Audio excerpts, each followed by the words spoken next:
is a video review for this cream cleanser. It's got vitamin C and collagen.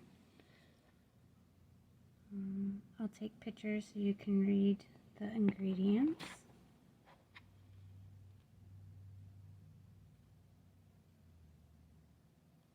And it comes out as a cream,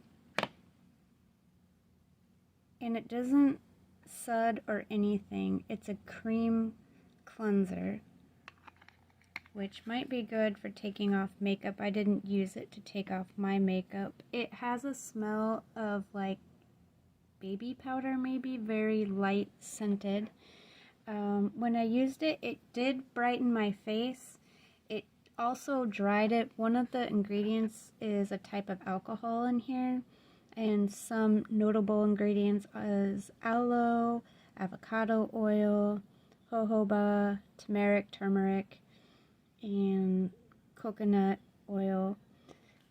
Overall, I think it's a pretty good cleanser. It does what it says. It did brighten my face, but it also dried it. I followed up with a moisturizer, and I think this is a pretty decent product. I would recommend it.